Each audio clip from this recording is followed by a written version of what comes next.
Hey guys, it's me again, Eric here at Mountaintop 9, and tonight I want to talk about a super obscure horror flick. And when I say obscure, I am not using that term lightly. This one is about as seldom seen as you can get. It's called Satan War, and it was written and directed by a guy named Bart LaRue back in 1979. Now, I first became aware of this movie when I was online, I'd say about 7 or 8 years ago, and I was just trying to find some horror flicks that I hadn't seen yet that I needed to unearth. I was just kind of looking on the Internet Movie Database and looking on different websites, just trying to find a new tasty morsel, if you will, and I came upon this movie, Satan War.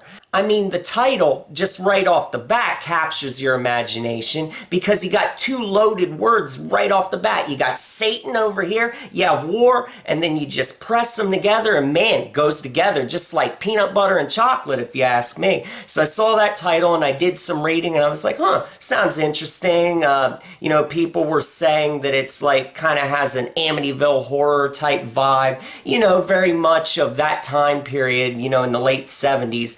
Stuff like that was all the rage, all the Satan and haunted houses and apparitions, and I like stuff like that a lot. So I wanted to track down a copy of this movie, Satan War. The first thing I noticed was that even though this movie was apparently made in America, it's an American-made film, it never had a VHS release of any sort over here in North America. The only release I know of on video cassette was in the UK. And I know different collectors over there. They've sold me movies in the past. I would always ask them, this would always be on my list. I would say, have you heard or seen anything about a VHS release of Satan War? Have you ever come across one? All the collectors over in the UK, they always say to me, it's super, super rare. You probably never find it. Now, I've seen a couple people online with copies, so I know it is out there. It does exist,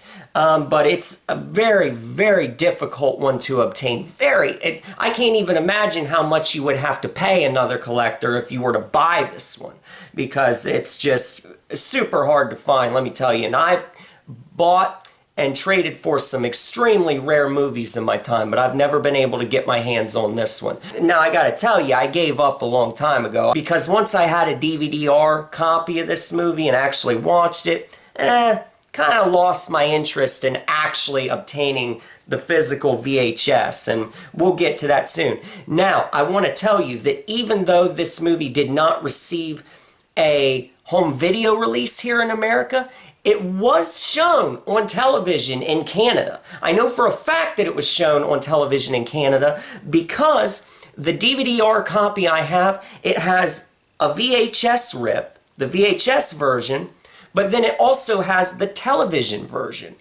And this television version, when you watch the commercials, you can see that it advertises for like local fruit and vegetable markets in the Toronto area or something like that. So I know that this movie was shown on TV in Canada. Now, as far as was it shown like here in the US, was it shown, like on TV stations in Ohio or in Texas, beats the fuck out of me. But I gotta tell you, that television station that bought TV, I can't imagine who would want to buy the TV rights for this fucking movie. They must have been awfully desperate for something to fill that particular time slot, because this movie is severely lacking in many areas, and we're going to get to that very soon. And I'm also going to tell you about the slight differences between the VHS version and that television version. So, now that I've rambled on and on, let's get right into the storyline of this little fucker. This insanely obscure movie opens up with a credit sequence straight out of low-budget hell. You get row after row of fiery red and yellow paintings, and all the while you have a synthesizer possessed by demons squealing away in the background. That music is about as subtle as a fucking corkscrew to the eye socket, and I gotta tell you, it's pretty damn good. After this, a narrator comes over the audio track, and he starts saying how this movie's based on true events, and blah blah blah. You know, all of that urban legend mumbo jumbo that's supposed to make your peckers stand at attention. Louise and Bill Foster are the main characters in this satanic serenade. They're newlyweds and are in the process of moving into their brand new dream house. In typical haunted house fashion, it starts playing on the couple's emotions. Louise spends the whole first day crying, and the husband becomes short-tempered and pissed. And when Louise hangs a cross on the wall, the damn thing slowly turns itself upside down. And I want to interject right here and tell you that that cross-turning trick happens like 10 fucking times. It was cool the first time. You don't have to repeat it over and over, you dumbasses. Another demonic disturbance that occurs early on is when a teapot left on the stove starts to overflow with a thick, reddish-brown substance. What is this stuff? That's just disgusting. I mean, that stuff looks like shit. I bet that Satan pulled down his panties and let out a nice bit of shit. Then chairs start moving by themselves and the forces even start feeling up the wife while she does the dishes. Blue slime starts to drip everywhere in the kitchen after this incident, and good Lord Almighty, it hasn't even been 30 minutes and it already seems like this movie has blown its load all over the fucking place. The wife is kind of cute, by the way. I probably wouldn't stop her if she tried to lick on my nuts. I'd tap that shit for sure. They call in a blonde psychic and she tells them the place is haunted by demons. Well, tell us something we didn't know already, you stupid bitch. From here on out, the movie unfolds pretty quickly, and it's a good goddamn thing too, because watching this movie is about as entertaining as watching paint dry. It's just a very tedious exercise. It's very hard to stay awake through this one, so I definitely recommend that you watch this one after you've had a couple cups of coffee. If you put this movie on late at night, when you've kind of had a long day, you will be out in a deep slumber within 15 minutes, I guarantee it. So now that I've laid down the storyline, though, let's get into the details bit by bit, and I'll tell you what I think. First of all, I still can't imagine this movie ever being shown on TV, but indeed it was. I mean, can you imagine you're sitting there watching an episode of Columbo or Growing Pains or whatever the fuck, and suddenly this thing called Bart LaRue's Satan War comes on? I mean, minds would be blown. People must have been shitting in their pants, because it is kind of disturbing. If you're not someone who's into horror and suddenly something like this came on TV, I think it would kind of disturb you. One thing I want to point out right away that's interesting to me is that this movie has its hokum all confused. And what I mean by that is in the scene where the blonde psychic goes into the house, she says that the house has a demonic presence. Okay? And after she says demonic, she starts talking about how there was a gang of robbers and murderers and thieves, and they were all killed in this house and buried like under the floorboards or something. I don't know. All I know is she's saying that they were killed there on that site. Well, in that case, that's not demons. Okay? They would be vengeful spirits in that case, because by definition, demons were never human. So the movie's confused as far as what it's even talking about.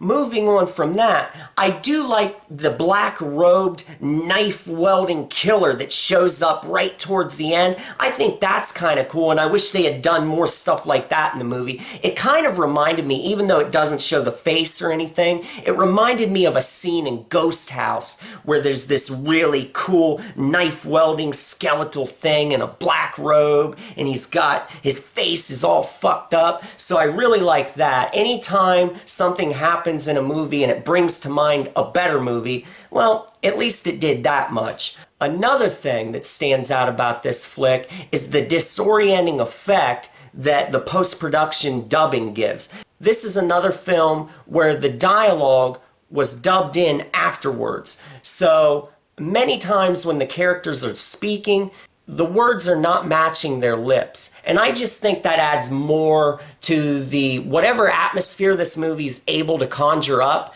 That just adds to the atmosphere. That adds to the offbeat nature of it, and is another way I could see it disturbing someone who isn't used to watching a horror flick. If something like this came on TV, it definitely adds to that ambience. Now, the only difference that I can see between the TV version and the VHS version is that in the beginning of the television version, there's this long 20-minute scene of a satanic cult going into a church, and they're carrying big inverted crosses, and they're holding what the narrator claims is a black mass. And like I said, this scene drags on for a long fucking time. 20 minutes of them just standing in this church doing nothing. It's not like they've got chicks getting disrobed and showing their tits, or like blood dripping down a cross, or anything cool like that. No, it's super boring, and it just drags on and on. That's the only difference, is that scene is inserted into the television version. I guess to pad the running time, to get it to fill out to a longer length of time. Because I gotta tell you, the main storyline, the couple moving into the haunted house, that's over and done with within about 60 minutes. So they obviously needed this whole black mass thing to pad out the running time. Now, both versions have a 15-minute voodoo ceremony placed at the end. And yeah, so that's the only real difference between those two.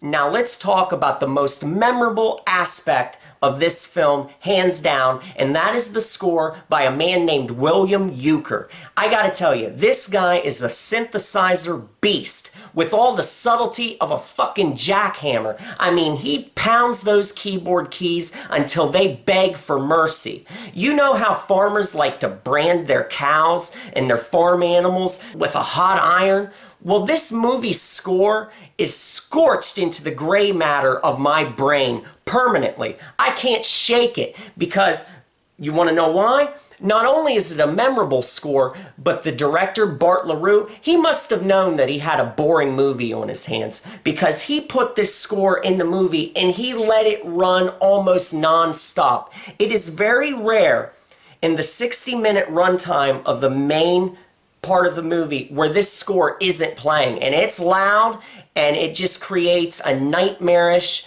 disjointed effect on you. It does have good atmosphere, but the thing is it's really cool to use a score for effect, and sparingly. You don't want it running non-stop, because the problem with that is that you kind of become immune to it over time. You become desensitized to it, okay? It's cool to have horrific sounding keys placed in moments of suspense or when there's lurking terror. We don't need spooky sounding keys playing while a guy is fucking smoking a cigarette, or while a woman is unpacking, coffee mugs and dishes and shit.